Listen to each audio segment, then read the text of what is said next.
你有没有在夜深人静的时候，看着身边熟睡的孩子，心里突然闪过一个念头：这个小生命真的是我的吗？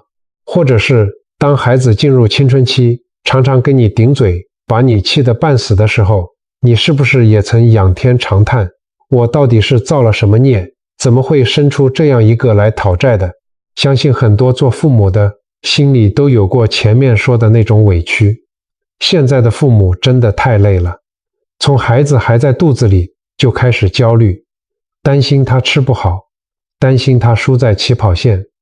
我们总觉得孩子是我怀胎10月生下来的，吃我的，穿我的，用我的，他理所当然就是我的。因为认定了他是我的，我们就不自觉地把所有的心血、金钱，甚至后半生的期望，全都压在孩子身上。只要他不听话，只要他的成绩单不如预期，或是没有按照我们安排的路线走，我们就会感到痛苦、愤怒，甚至觉得被背叛了，觉得自己一生的付出全都付诸流水。但是今天我想请你先放下手边的事情，给自己泡一杯热茶，跟着我一起用一个全新的视角来看看你和你家孩子的关系。今天要分享的内容非常深刻，只要你能看懂这一点，你就能彻底看清这个孩子的真面目。你所有的焦虑、不甘心，还有那些深夜里流下的眼泪，都能够瞬间释怀。从佛教深邃的智慧来看，有一个观念可能会彻底颠覆你的传统认知，那就是父母其实并没有创造这个生命。什么意思呢？我们一般人总以为没有我哪有他，但其实父母和儿女只是因为缘分这条看不见的线刚好把你们牵在了起，你们之间并没有绝对的从属关系。换句话说，孩子从来都不是你的私有财产。佛法里常说因缘和合，我们可以想象一下，人生就像是一趟开往未知的长途火车，而你的家只是这趟列车上的一个小包厢。你和你的孩子只是拿着各自的车票，刚好被命运安排进了同一个包厢的旅客。你们因为前世深深的因缘，要在这段旅程中互相陪伴，互相照顾，但也可能互相碰撞，互相折磨。但你要知道，旅客终究是旅客，他有他自己灵魂的目的地，你无法永远把他绑在你的座位旁边。你有没有想过，孩子在出生之前到底在哪里？他还没投胎之前又是个什么样的存在？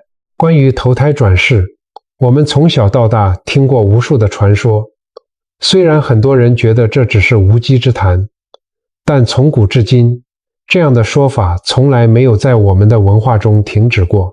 我们静下心来想一想，全天下有千千万万对夫妻，这个孩子为什么不投胎到别人家，偏偏要投胎到你的肚子里，偏偏要指着你叫一声爸，叫一声妈？这绝对不是偶然的几率问题。佛法给了我们一个最直击人心的答案，这一切都是缘分在牵引。佛经上说，万法皆生，皆系缘分。如果没有缘，就算你们在大街上面对面走过，也只会是擦肩而过的陌生人。这也就是为什么有些孩子在很小的时候，可能因为意外走失，或者遭遇变故，从此和父母分道扬镳，再也无缘相见。这听起来很残酷，但背后冷静的真相是，缘分尽了，这段关系的长度也就到此为止了。生活中这样的例子数不胜数，每一次的生离死别，其实都在提醒我们因缘的不可思议。既然是缘分把你们紧紧绑在一起，那么这到底是一份什么样的缘分呢？是善缘还是孽缘？佛陀以他无上的智慧看透了世间的因果轮回，把全天下父母与儿女的缘分精准地归纳成了4种。这4种缘分决定了你们这辈子是母慈子孝的温馨剧，还是鸡犬不宁的8点档。身为人父为人母的你，一定要睁大眼睛看清楚了。接下来我们就要来一一揭开这4种儿女缘的神秘面纱，看看你家那个让你又爱又恨的宝贝，到底是带着什么样的目的来到你身边的。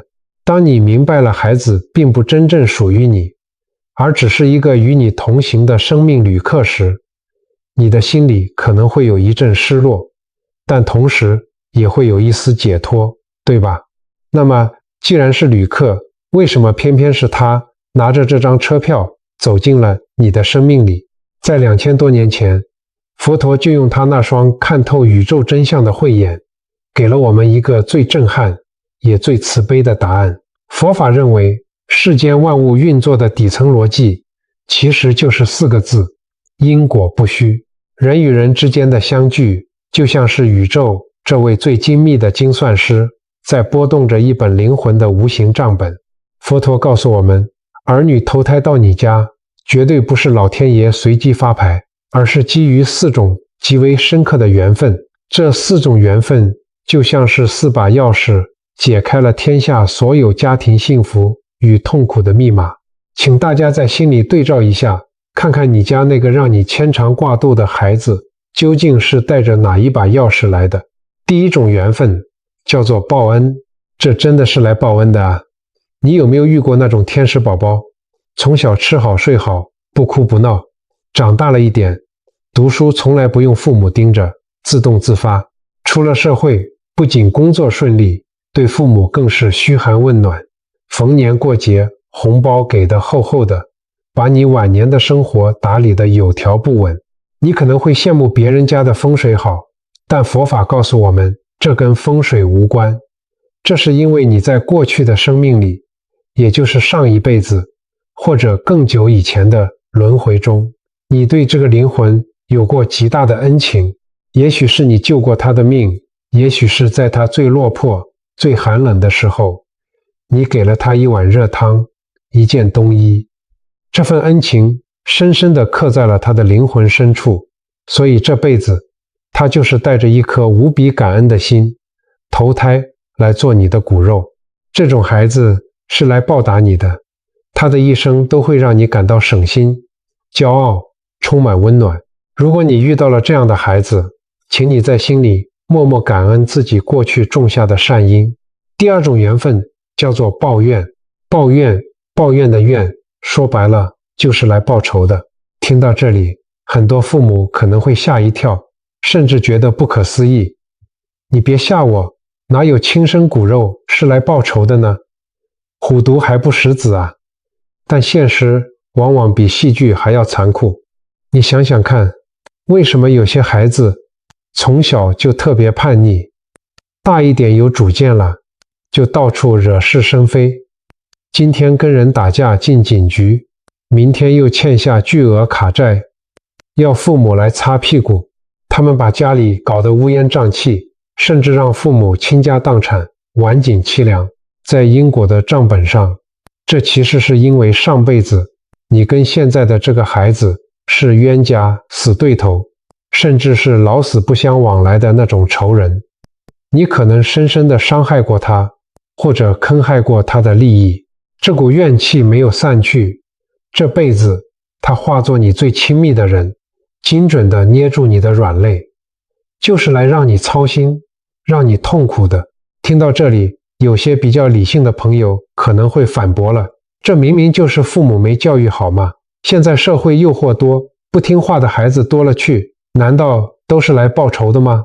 这个问题问得非常好，家庭教育当然非常重要，但在佛法的维度里，这其实是一个共业的显现。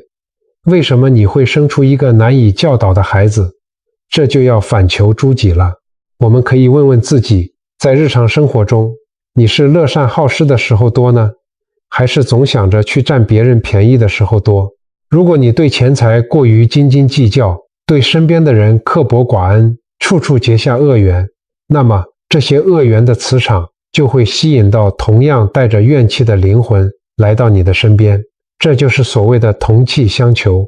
第三种缘分叫做讨债，讨债和抱怨有点像，但它更侧重于财富和感情上的亏欠。上辈子你欠了这个灵魂的债，而且没有还清，这辈子他就会名正言顺地变成你的孩子，光明正大的来找你要债，要够了，债清了，他就会毫无留恋地离你而去。这是一件非常残酷却又无比真实的事情。佛法里讲得非常直白，欠得越多，他讨得就越多；欠得少，他讨得就少。通常情况下，如果你前世只欠他一点点，这个孩子可能在3、4岁最可爱、最让你爱不释手的时候，就会因为某些突发的事故或者一场无法挽回的疾病，匆匆离开这个世界。那如果是欠得很多呢？那是最折磨人的。它可能会让你养到11、12岁，甚至是你含辛茹苦供他读完大学，眼看着他要出社会赚钱，成家立业了，却突然遭遇横祸离开了。这种白发人送黑发人的痛，会让父母痛不欲生，肝肠寸断。这种撕心裂肺的痛楚与庞大的金钱花费，其实就是在清算前世那笔沉重的债务。第4种缘分叫做还债，有来讨债的，自然就有来还债的。这种缘分听起来有点像第1种的报恩，但两者之间有着极其微妙的区别。报恩的孩子是带着满满的爱和温暖来的，你们的关系非常亲密，而还债的孩子更多的是一种义务的履行。如果是孩子前世欠了你的债，这辈子来还，那么情况也要看他前世欠你多少。如果欠得多，他长大以后会努力工作赚钱，给你非常优越的物质生活，让你可以买名牌、出国旅游、安享晚年。但是在感情上，你们可能并不亲近，他可能常常不在家，或者跟你没有什么话聊，也就是我们常说的有钱无心。那如果他前世欠你的比较少呢？他长大以后虽然也会赡养你，但给的可能就只是每个月少得可怜的生活费，仅仅够你维持生命而已。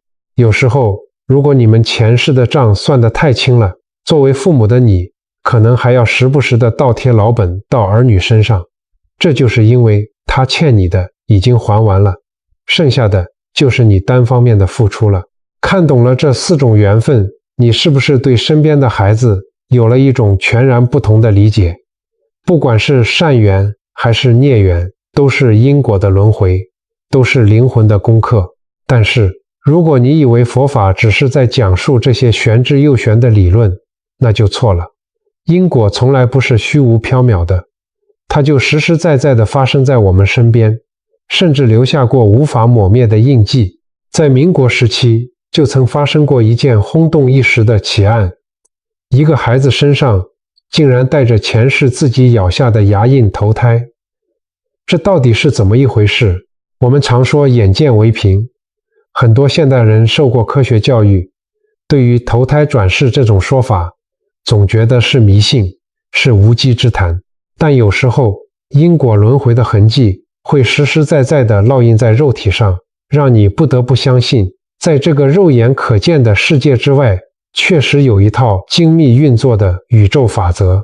今天我要跟大家分享一个非常震撼的历史公案，这不是什么神话小说，而是一段真实事件。故事发生在一个村庄，时间推回到20世纪的70年代。村里有一位年过70的老先生，大家都叫他周翁。这位周翁在村里是个名人，为什么出名呢？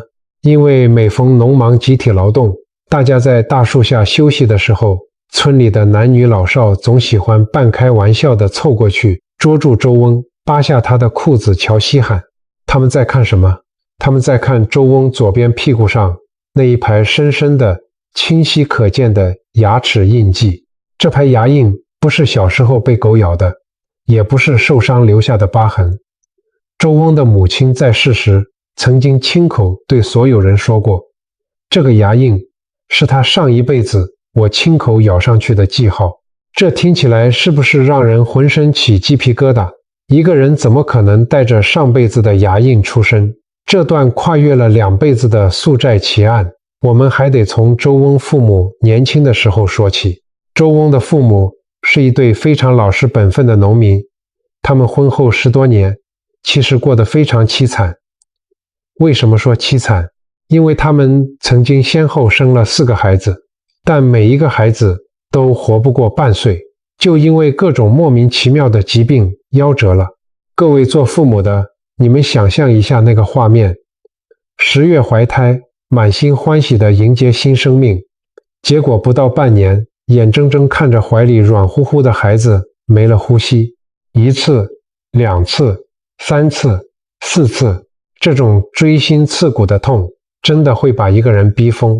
后来周翁的母亲又怀孕了，生下了第5个孩子，这个孩子就是后来的周翁。因为前面4个孩子的阴影，父母对这个老五简直是含在嘴里怕化了，捧在手里怕摔了。可是这孩子从满月开始，也是隔3差5的生病，整天病恹恹的。为了给这根独苗治病，周家两老到处求医问药，没几年时间就把家里那点可怜的积蓄全掏光了。即便如此，孩子的病情依然不见好转，父母整天愁云惨雾，提心吊胆，就怕这第5个孩子也保不住。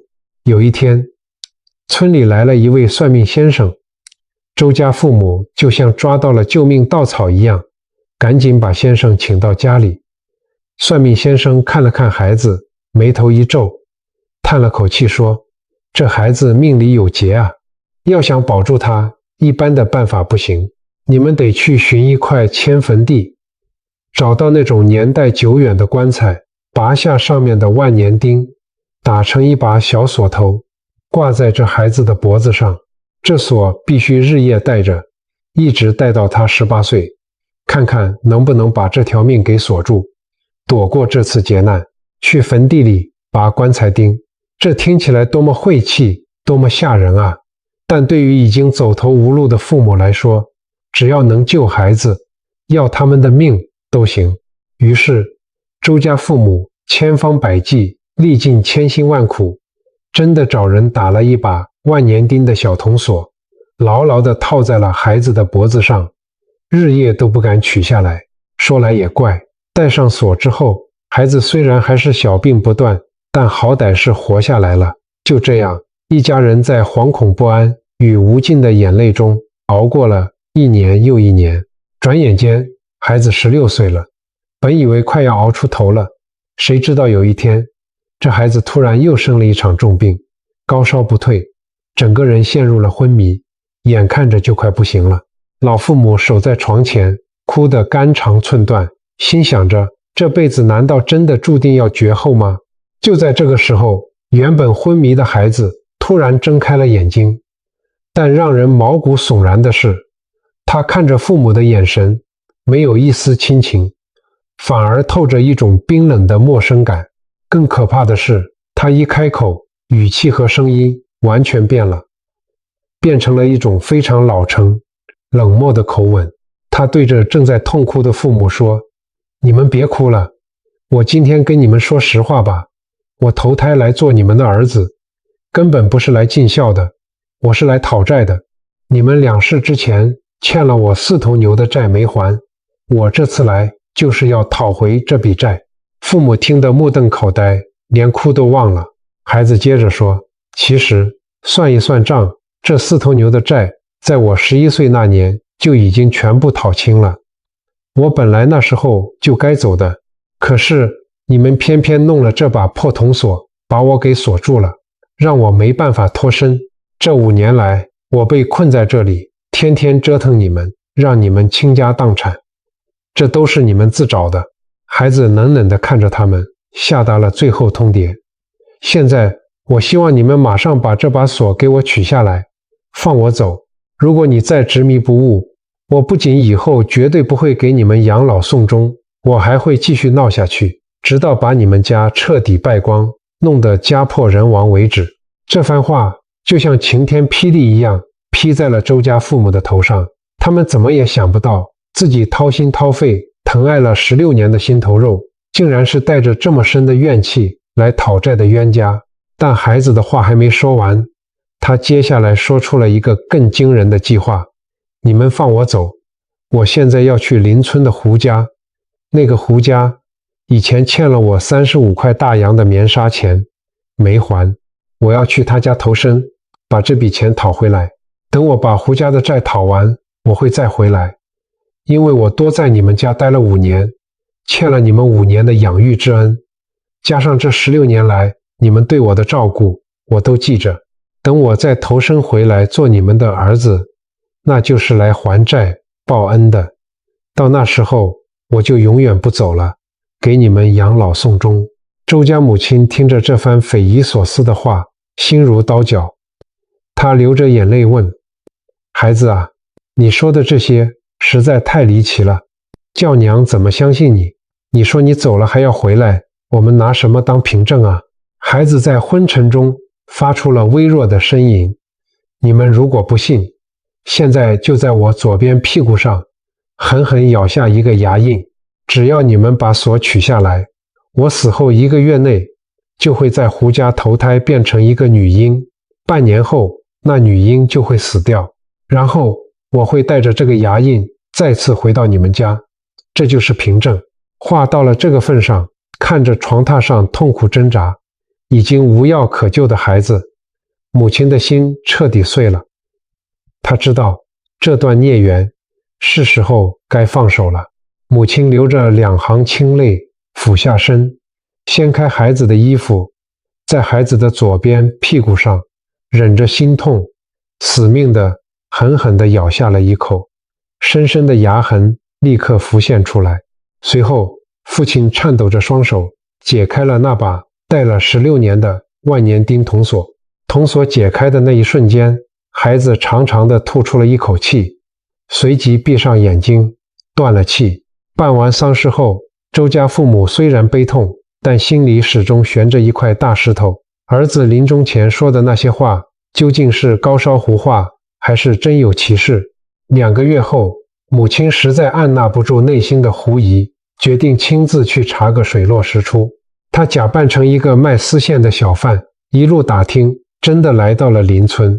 她旁敲侧击地找到了那户姓胡的人家，一打听，胡家竟然真的在1个月前生下了一个女婴，时间点完全对上了。母亲强忍着内心的震惊，在跟胡家人闲聊的时候，故意装作漫不经心地问起：听说啊，以前有人做生意欠账什么的，你们家以前有没有欠过别人什么35块大洋的棉纱钱啊？没想到胡家的男主人一听，脸色变了变，叹着气说：哎，大嫂，不瞒你说，还真有这回事。那是民国18年的时候了，有个姓谭的弹棉花工匠在我们家做活，当时我们家里实在穷得揭不开锅，就欠了他35块大洋的工钱，一直没给。后来听说那个谭匠病死了，也就没人来讨这笔债了。我们这心里也是一直过意不去啊。周家母亲听到这里，只觉得大脑一片空白，浑身发冷。时间、地点、人物、金额，连欠债的原因全都对得严丝合缝。他什么也没说，默默地把这件事记在心里，挑起担子回了家。日子就这样又过去了半年。有一天，隔壁村传来消息，胡家那个刚满半岁的女婴突然得了疾病，夭折了。听到这个消息的周家母亲心里非但没有悲伤，反而升起了一股奇异的期盼。没过多久，奇迹发生了，年近半百的周家母亲竟然再次怀孕了。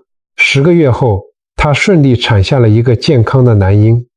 洗3朝那天，接生婆端来热水，帮着把婴儿洗干净，准备抱到床上去。就在这个时候，母亲一把拉住接生婆的手，急切地扒开婴儿的襁褓，翻过他的身子，死死地盯着婴儿的左边屁股。在场的所有人都倒吸了一口冷气。在那个刚出生、皮肤娇嫩的男婴左臀上，赫然印着一排深深的、清晰的牙痕，跟当年母亲咬下去的位置、形状一模一样。他回来了，他真的回来了。这个带着前世牙印出生的男孩，就是后来活到81岁的周翁。这一次，他不再生病，不再折腾父母，他从小乖巧懂事，勤劳肯干，把父母的晚年照顾得无微不至，直到将2位老人家安安稳稳地送走，自己也无疾而终。听完这个故事，你的心里有什么感觉？周翁的第一世，因为父母前世欠了他4头牛，他是带着怨气来讨债的。可是当债务两清，甚至因为父母多养了他几年，他又因为感恩转世成为来报恩的孩子。这就是佛陀所说的万法皆生，皆系缘分。人和人的相遇从来都没有任何的偶然，所有的爱恨情仇，所有的付出与索取，都在因果的账本里算得清清楚楚，明明白白。我们今生有幸能和身边的孩子结为父母儿女，这绝对是前世千丝万缕的香火缘分汇聚而成的。明白了这一点，我们就该懂得，不管这孩子现在表现出来的是善缘还是逆缘，是来报恩的还是来讨债的，我们都不能再用那种我是老子，你是我生的，你就得听我的这种傲慢的心态去对待他们了。听完了上一段那段跨越2辈子的前世奇案，你的心里是不是久久不能平静？很多人可能会觉得这都是民国时期的老故事了，听起来就像民间传奇，离我们现在的生活太遥远了吧？其实一点都不遥远。你仔细看看我们的周遭，看看每天的新闻，再看看我们身边亲戚朋友的家庭状况。虽然现在没有人会在屁股上咬一个牙印来证明什么，但是那种讨债与还债的剧本每天都在我们现代人的客厅里真实的上演着。我们平心而论，现在的社会为什么大家都觉得生小孩好累，养小孩好苦？为什么我们常常听到身边的长辈摇着头叹气，说现在的讨债鬼怎么这么多？这背后其实隐藏着现代父母最深层的痛楚，也是我们必须要去面对的因果投射。我们先来看看第一种情况，也是最让父母心碎的叛逆走偏的孩子。你有没有见过这样的家庭？父母都是老实本分的上班族，省吃俭用，把最好的都给了孩子，从小送他去最好的双语幼稚园，上最贵的补习班、才艺班。父母为了这个孩子几乎没有了自己的生活。可是这个孩子到了国中、高中，突然就像变了一个人。他开始逃学、顶嘴，整天跟一些不三不四的朋友混在一起。你骂他，他比你还大声；你哭着求他，他摔门就走。有的甚至染上了恶习，甚至为了钱跟父母大打出手。每一次警察局打电话来，父母的心就像被刀割一样。这个时候，做父母的通常会陷入一种极度的受害者心态，他们会在深夜里痛哭，仰着头问老天爷，我到底做错了什么？我把命都给他了，他为什么要这样折磨我？各位爸爸妈妈，我知道你们真的很痛，很委屈，但是如果我们戴上佛法因果的眼镜来看待这件事，你就会明白，你们现在流下的每一滴眼泪，其实都是在偿还过去世的亏欠。你以为你这辈子对他掏心掏肺，他凭什么这样对你？那是因为在过去的无数个轮回里，你可能曾经深深地背叛过他，或者是仗着权势欺压过他，让他承受了巨大的痛苦和屈辱。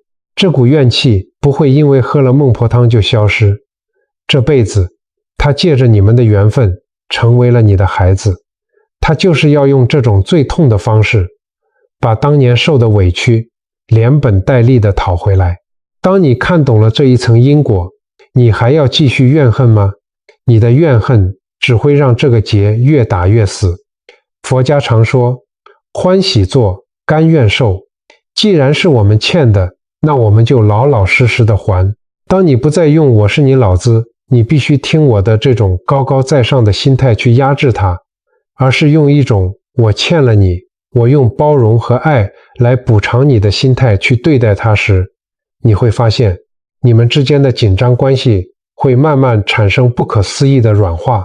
我们再来看看第二种常见的现代痛点，掏空家底的啃老族。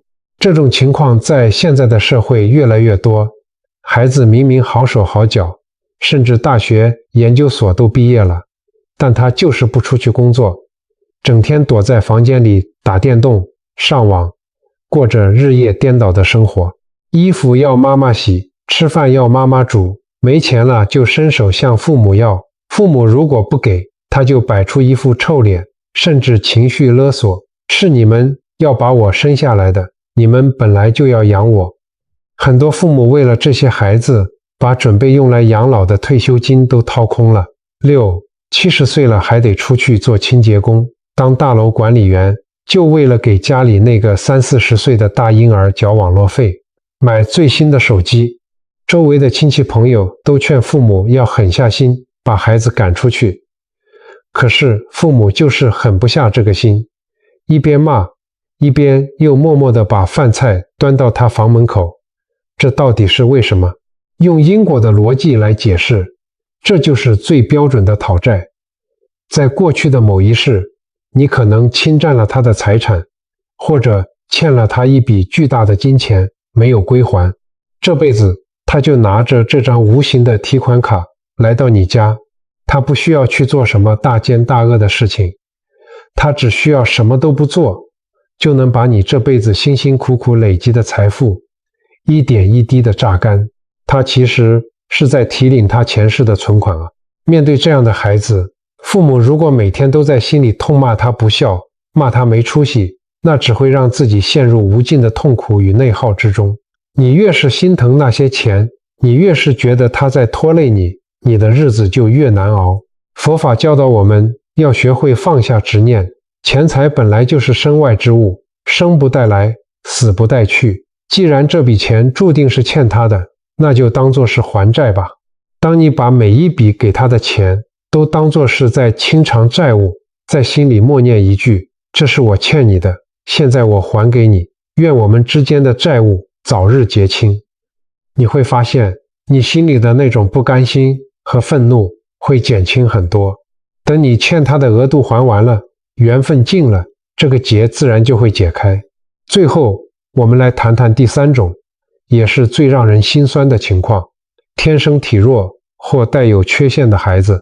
有些孩子一生下来就带着严重的先天性疾病，或者是发展迟缓、自闭症。父母从他出生的那一刻起，就开始了漫长而痛苦的求医之路。为了照顾这个孩子，父母可能要放弃原本大好的事业，花光所有的积蓄，日夜操劳，连一个安稳的觉都睡不好。很多父母会忍不住抱怨命运的不公，觉得老天爷在惩罚他们。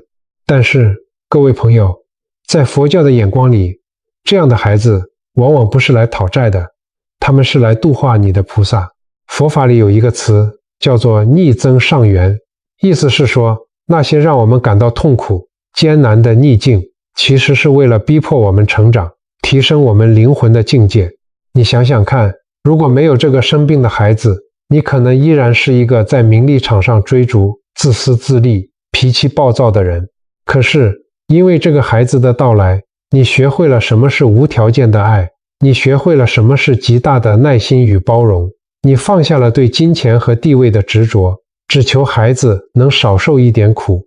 这个孩子用他残缺的身体，甚至是用他短暂的生命，为你上了一堂最深刻的生命教育课。他帮你消除了前世累积的深重业障，把你从世俗的贪嗔痴中硬生生地拔了出来，让你的心变得无比柔软，无比慈悲。你说，这难道不是最大的报恩吗？所以各位爸爸妈妈，无论你的孩子现在是哪一种情况，是让你骄傲，还是让你头痛欲裂，请你都要记住，没有无缘无故的相聚。不要再问为什么是我了。当你开始问这段关系要教会我什么的时候，你的心结就开始解开了，把所有的抱怨、不甘心转化为还债的坦然，转化为修心的道场。放过孩子，其实就是放过你自己。当你不再死死地把孩子当成自己的私有物，不再把自己的喜怒哀乐全都绑在孩子身上的时候，你就会发现，那种压得你喘不过气的窒息感不见了，取而代之的力量是一种看透因果后的平静与洒脱。明白了这些大道理，我们在日常生活中具体又该怎么做呢？总不能每天只是在心里念叨着我在还债就什么都不管了吧？佛法在世间，不离世间觉。修行从来都不是坐在深山里打坐，而是在柴米油盐，在亲子互动中去落实的。接下来我就要给大家3个非常落地，今天看完影片立刻就能做的小练习，只要你愿意跟着做，就能在不知不觉中转逆缘为善缘。听完了前面的因果故事，很多人的心里可能会有很大的震撼。你可能会想，既然这一切都是命中注定，是来讨债还是来报恩，早就安排好了，那我们做父母的难道就只能双手一摊，随便他去吗？难道我们就只能被动地承受这些痛苦吗？绝对不是这样的。佛法讲因果，但佛法从来不讲宿命论。什么意思呢？过去种下的因确实决定了你们今生相遇的缘，但是你们未来的走向却取决于你现在的念。这就是为什么佛法里常说，佛法在世间，不离世间觉。真正的修行从来都不是要你剃了头发，抛家弃子，跑到深山里去吃斋念佛。真正的道场其实就是你的家，就是你家的客厅、厨房。真正的修行就是你每天面对那个让你气得半死的孩子时，你的那份起心动念。既然我们知道了，孩子来到身边，无非就是报恩、报怨、讨债、还债，那么我们现在要做的就是随缘消旧业，更不造新殃，把过去欠的债欢欢喜喜地还清，把那些不好的逆缘透过我们每天的修行，一点一滴地转化为善缘。接下来我要教给大家3个非常落地、非常简单的微小行动。这3个行动不需要你花半毛钱，也不需要你改变目前的生活作息。你今天看完这支影片，今天晚上立刻就能开始做。只要你愿意坚持，你会发现你们家的磁场会发生不可思议的改变。第一个微小行动，睡前3分钟的关心与解怨。各位爸爸妈妈，你们回想一下，每天晚上睡觉前躺在床上的那一刻，你的脑子里在想什么？是不是常常在回放今天发生的不愉快？这孩子今天又顶嘴了，他的功课怎么还是写得这么烂？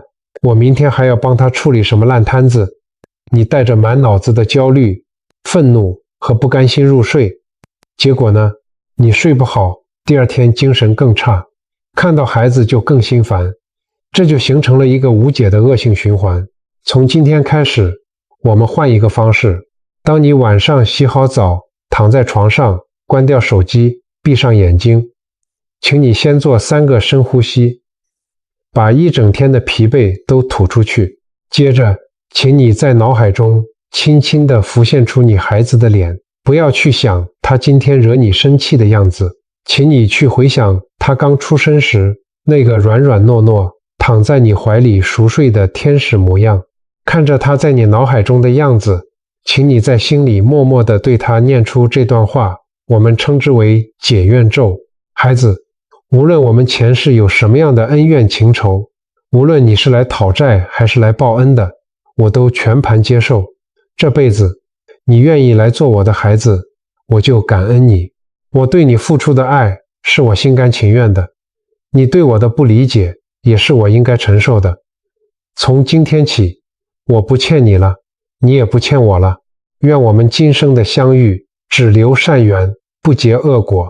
愿你一生平安，愿我内心平静。就这样在心里默默地念3遍。这不是什么迷信的咒语，这是一种强大的心理暗示与磁场清理。当你真诚地在心里放下对错，放下亏欠，你其实是在解开你们灵魂深处的那个死结。你会发现，念完这段话，你原本紧绷的肩膀放松了，你心里的那股怨气消散了，带着这份平静入睡，你的睡眠品质会变好，你第二天面对他时，眼神也会变得柔软。这就是转逆缘为善缘的第一步，从内心深处单方面宣布和解。第二个微小行动，改变说话的起手式，用我看到代替你。怎么？语言是带有强大能量的，在佛教里，这叫做口业。很多父母跟孩子结下很深的恶缘，往往不是因为不爱，而是因为不会说话。我们太习惯用指责、质问的语气来表达关心了。你可以观察一下自己，当孩子一进门，把书包往地上一丢，连鞋子都不脱就瘫在沙发上，你开口的第一句话是什么？10个父母里面有9个会脱口而出：你怎么又把书包乱丢？你怎么这么懒？你到底要我讲几次？这句你怎么就像是一把锋利的刀子，直接刺向孩子的防御机制。如果你们之间本来就是来抱怨的缘分，这句话一出来，马上就会点燃他灵魂深处的战火，他一定会跳起来跟你吵。我才刚回来，你烦不烦啊？然后家里又是一场大战。这其实就是在造新殃，你们在原本的旧债上又添了一笔新债。要打破这个魔咒，从今天起，请你练习改变说话的起手式，把充满攻击性的你怎么换成充满包容性的我看到，或者是我知道。同样的场景，孩子书包乱丢，你深呼吸一口气，忍住那句你怎么换成这样说：我看到你的书包丢在地上，我知道你今天上课一定很累了，对不对？去洗个手，妈妈帮你准备了水果。各位朋友，你去体会一下这2句话的磁场差异。我看到和我知道，这是一种接纳，一种同理。当你这样说的时候，你是在告诉孩子，我没有在怪你，我理解你的辛苦。这就是在释放善意，这就是在用慈悲的水去浇熄你们之间的业火。一开始你一定会觉得很别扭，觉得明明是他做错事，为什么我要低声下气？但请你记住，我们这是在还债，我们这是在消业障。你每一次把指责咽下去，换成温和的话语，你就是在为你们的关系累积无形的福报。慢慢的，你会发现，孩子对你的态度也没有以前那么刺猬了。第3个微小行动，每天练习一次视客如子，视子如客。这是今天最难也是最重要的一个修行。我们痛苦的根源往往来自于我们把孩子当成自己的私有财产，我们觉得我们有权利控制他的一切，他的房间，他的成绩，他的交友，甚至是他的未来。但就像前面说的，孩子其实只是你这趟人生列车上跟你同一个包厢的旅客。所以我邀请你每天给自己一次练习的机会，试着把孩子当成一位来家里借住的房客。你想想看，如果今天你家里来了一位远方亲戚的小孩借住，你会不敲门就随便冲进他的房间吗？不会吧？你会因为他房间有点乱，就指着他的鼻子破口大骂吗？不会吧？你会因为他晚上多吃了一碗饭，就念叨他吃太多吗？也不会吧？因为你知道他是客人。对于客人，我们天生就有一种尊重界限的自觉。那么，为什么面对我们自己10月怀胎生下来的孩子，我们就失去了这份界限感呢？这个练习怎么做？很简单。比如今天晚上你煮了一桌好菜，叫孩子出来吃饭，如果他回了一句我现在不想吃，等一下再吃，如果你是用母亲的执念，你心里马上就会升起一把火。我辛辛苦苦煮饭，你这是什么态度？不管，现在马上给我出来吃。但这个时候，请你立刻启动房东与房客的模式。你在心里对自己说，这是一间人生的客栈，我是这家客栈的老板娘。这位年轻的房客现在不想用餐，那没关系，我把饭菜给他留着就好了。然后你可以平静地回他一句，好，饭菜我放在桌上，你饿了自己出来吃。就是这么简单。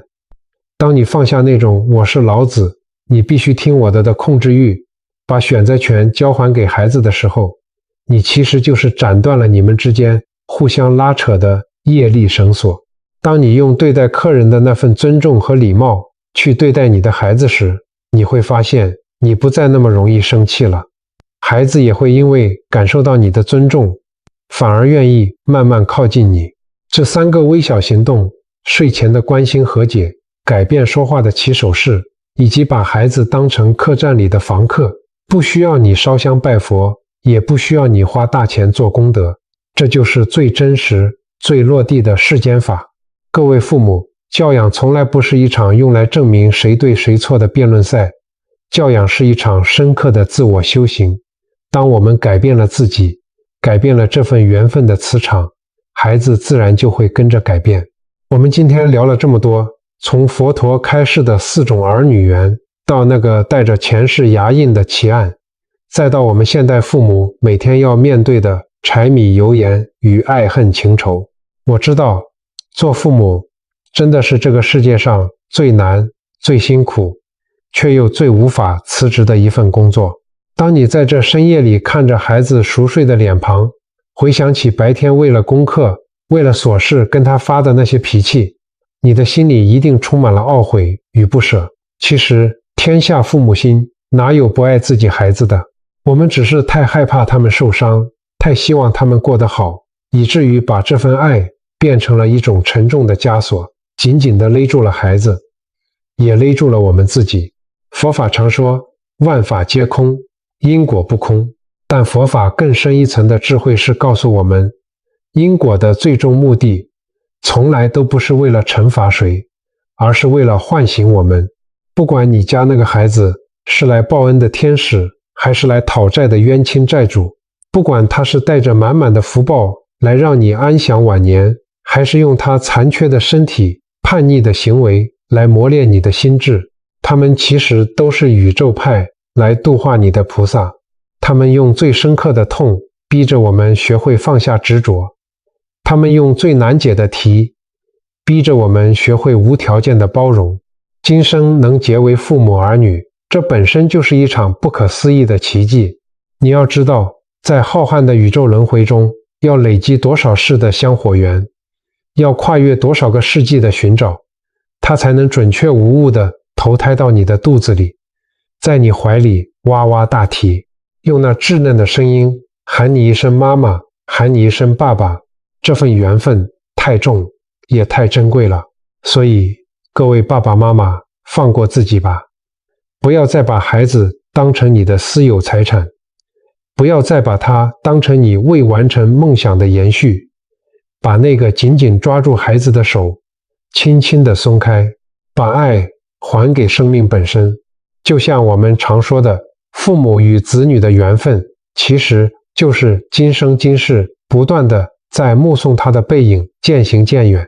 既然它只是一只偶尔停留在你窗前的飞鸟，那我们就好好的欣赏它停留时的美丽，在它展翅高飞的时候给予最深的祝福，而不是硬生生地折断它的翅膀，把它关在我们自以为是的笼子里。遇见了就好好珍惜，缘分尽了就坦然放手，这就是我们此生最大的圆满。